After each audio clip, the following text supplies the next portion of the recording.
तैयब सिद्दीकी साहब, ज़ाहिर है बहुत कुछ अनएक्सपेक्टेड और अनप्रेसिडेंटेड होता रहा है सुप्रीम कोर्ट में जहाँ तक तकसीम के मामलात हैं। अब जो दरख्वास्त है ये एक फजूल सी दरख्वास्त है जिसकी कोई अहमियत नहीं है, या जो कुछ अदालत में होता रहा है उस कॉन्टेक्स्ट में इसको देखा जा सकता है और ये बड़ी अहम दरख्वास्त है। देखें, जैसा अभी आपने ख़ुद बताया, इससे पहले हनीफ राही एडवोकेट जो हैं वो इस किस्म की दरख्वास्त जो है वो तौहीन अदालत की कर चुके हैं। लेकिन जो पैटर्न है चीफ जस्टिस उमरता बंदयाल का, वो ये कहते हैं कि ये जो कंटेम्प्ट का मामला है ये कंटेम्नर और अदालत के दरमियान में है। तो इस बुनियाद पर पहले भी हनीफ राही की जो दरख्वास्त थी ये सेम ही इशू था वहाँ पे भी, और ये इस दरख्वास्त के अंदर भी तो कोई ख़ास बात नहीं है। और मेरा नहीं ख्याल है कि बावजूद इसके कि जितनी भी पोलराइजेशन इस वक्त सुप्रीम कोर्ट के अपने अंदर है, बिलखुसूस जब वो 3 सहाफ़ियों से उनकी जो मुलाकात हुई और उसके बाद आने वाली जो बातें थी उसके ऊपर जजेस के माबैन जो है वो मेरा ख्याल है कि जो एक कशमकश है वो, या उसमें एक नाराज़गी का पहलू ज़रूर है और उसका शायद बरमला इजहार भी हुआ है। तो लेकिन इस सब के बावजूद जो है वो मुझे नहीं लगता कि इस मौके के ऊपर, जबकि जैसे उमरता बंदयाल जो हैं वो आउटगोइंग हैं, वो इतना बड़ा स्टेप जो है वो अपने गो के बिल्कुल ये माजी के अंदर रवायत मौजूद रही है कि जब 31 जुलाई 2007 में 9 की जब फैसला आया था और उसमें उस वक्त के साबिक चीफ जस्टिस थे अब्दुल हमीद डोगर समेत बहुत सारे जजेस के ख़िलाफ़ कंटेम्प्ट ऑफ कोर्ट का जो है वो नोटिस भी हुआ था, और उसके अंदर फिर उन जज साहबान ने जो है वो उससे माज़रत भी की थी और माफ़ी भी मांगी थी, और उसके बाद उनकी ये कंटेम्प्ट की कार्रवाई उनके ख़िलाफ़ ख़त्म हो गई थी। लेकिन जो मौजूदा हालात हैं उसमें अगर यही देखा जाए तो फिर तो 184(3) के हवाले से जो गाजी फैज़ ईसा की जजमेंट थी उसके ऊपर आने वाला नोट और फिर उसके बाद होने वाली चीज़ें जो हैं, फिर मामला जो हैं वो और ज़्यादा जो है वो अदालत के अंदर खिंचाव और कशमकश का बाइस बनेंगे।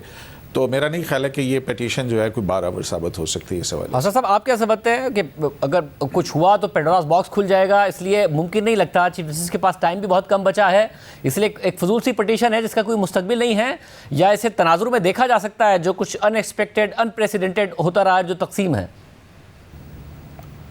जी शायद देखें, अगर कंटेंट को तो बिल्कुल इसमें कोई सब्सटेंस नज़र नहीं आ रहा। इसी किस्म की पटिशन बताया जा रहा है कि लाहौर हाई कोर्ट में हुई, वहाँ एंटरटेन नहीं हुई। तो अगर इस तरह का मामला शुरू होता है, ख़दशात बहुत हैं, क्योंकि जो कुछ हम देख रहे हैं कि सुप्रीम कोर्ट में सारी चीज़ें प्रीएम्प्टिव होती रही हैं, और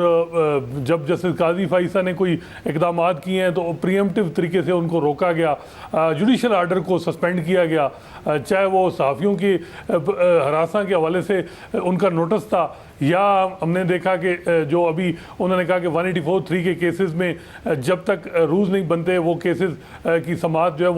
मुलतवी की जाए। तो हमने देखा कि सुप्रीम कोर्ट इशार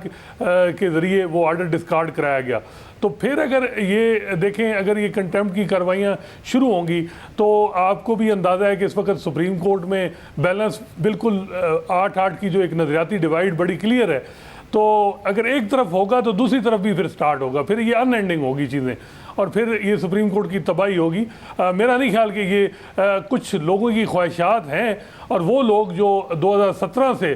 जस्टिस काजी फैसल के ख़िलाफ़ साजिशें करते रहे विद इन इंस्टीट्यूशन और जो रिटायर हो चुके हैं, मे भी अभी भी वो परेशान होंगे कि जस्टिस काजी फैसल अगर चीफ जस्टिस बनते हैं तो कुछ ऐसी चीज़ें वो मामलात को एडजुडिकेट करेंगे जो जिस तरीके से हाई प्रोफाइल केसेस डिसाइड किए गए, फिर जो जजेस की रिटायर्ड जजेस की मराहत हैं, तो ये वो सारे खदशात हैं जिनकी बुनियाद पे मे भी हो भी सकती हैं चीज़ें। लेकिन अब टाइमिंग भी बहुत कम है, फिर मौजूदा चीफ जस्टिस की पावरफुल सर्कल के साथ बिल्कुल तनाव वाली सूरत हाल है, सिविलियन गवर्नमेंट से भी मामला ठीक नहीं है। तो चीफ जस्टिस साहब तो दिन ब दिन बज़ाहिर लग रहा है कि उनके पास वो जो एक आप कहें कि एक जो पावर थी वो दिन ब दिन कम हो रही है। और अभी भी कुछ लोग कह रहे हैं कि जो बार में बातें होती हैं कि अगर जस्टिस काजी फैसल कुछ जजेस की खदशात हैं कि वो अगर वो भी अप्रीहेंशन को ख़त्म कर दें तो मे भी ये 8 से ज़्यादा कुछ जजेस दूसरी तरफ चले जाएं। तो ये बज़ाहिर तो लग रहा है कि इतनी चीज़ें जो अभी पेंडिंग हैं, 4-5 बड़े फैसले रिजर्व की हुई हैं चीफ जस्टिस उमरता बंदयाल ने, वही अभी लिखने होंगे उनको। और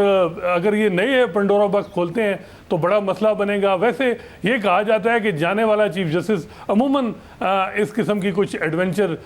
माजी में हमने देखा है कि किए हैं, लेकिन उसका नुकसान जुडिशरी को हुआ है। मैं और ये करीम सिंह साहब, अगर फिर क्योंकि ज़रा टाइम उनके लिए बड़ा कम रह गया है, अब तो इतने सारे जो मिलिट्री कोर्ट्स में का ट्रायल के हवाले से सिविलियंस का मामला, क्या उम्मीद की जा सकती है कि या तो प्रैक्टिस एंड प्रोसीजर एक्ट के ऊपर स्टे खत्म हो जाए, उसका कोई फैसला आ जाए, या फुल कोर्ट बन जाए इतने अहम मामले पर, ताकि कम से कम उनकी लेगेसी जो है जैसे बदियाल साहब की, जिसमें बहुत ज़्यादा सवाल उठ रहे हैं, वो बेहतर हो जाए?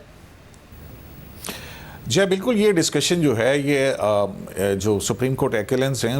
उसमें हो रही है, और उसमें इस बात पर बड़ा जो है वो लोग ये बात सोच रहे हैं और कि इसके ऊपर, क्योंकि ये सिविलियन के ट्रायल के हवाले से मामला एक सेंसिटिव मामला है, और इस पर अगर आप बड़े गौर से जस्टिस मंसूर अली शाह का नोट पढ़ें जो कि 22 के ऑर्डर का है,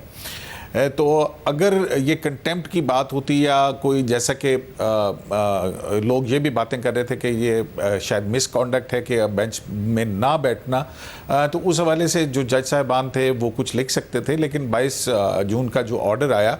उसमें हमें सिर्फ जो है वो दूसरे नोट्स नज़र आए, जो कि जस्टिस काजी फाइज ईसा का, जस्टिस सरदार तारिक मसूद का और जस्टिस मंसूर अली शाह का है। लेकिन इसमें अगर बात यहाँ तक पहुँचे तो फिर जस्टिस याया अफरीदी का और जस्टिस मंसूर अली शाह का भी नोट्स हैं, जिसके अंदर जुडिशल मिसकॉन्डक्ट के हवाले से बहुत इन बिटवीन द लाइन जो है वो चीफ जस्टिस के हवाले से बातें की गई हैं। तो मेरा ख्याल है कि ये जो सारी सूरत हाल है, इसमें शायद अब नंबर गेम जो है वो इतना मैटर नहीं करेगा, लेकिन जो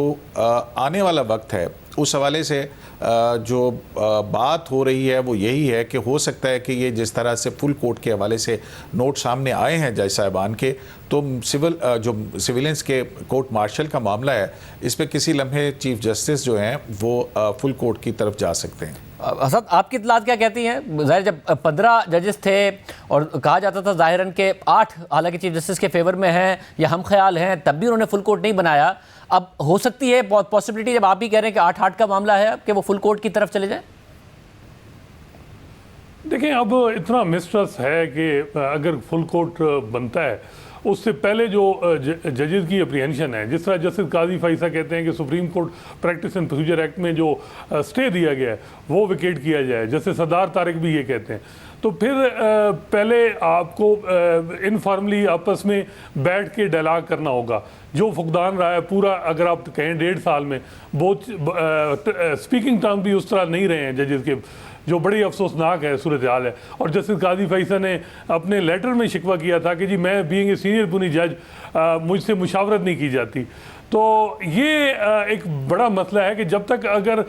इनफॉर्मली आपस में डिस्कशन नहीं होती और कुछ रूल्स में और कुछ रूल्स ऑफ गेम तय हो जाएं, फिर अगर फुल कोर्ट बने तो फिर मामला ठीक है। अदरवाइज अगर डायलॉग के बगैर, बातचीत के बगैर अगर आप फुल कोर्ट बनाएंगे तो फिर वही होगा, फिर जजेस रिक्यूज़ करेंगे और फिर हेडलाइन लगेंगी, फिर सुप्रीम कोर्ट कंट्रोवर्शियल होगी। तो बेहतर यही है कि पहले बातचीत की जाए जजेस आपस में, जो जिसकी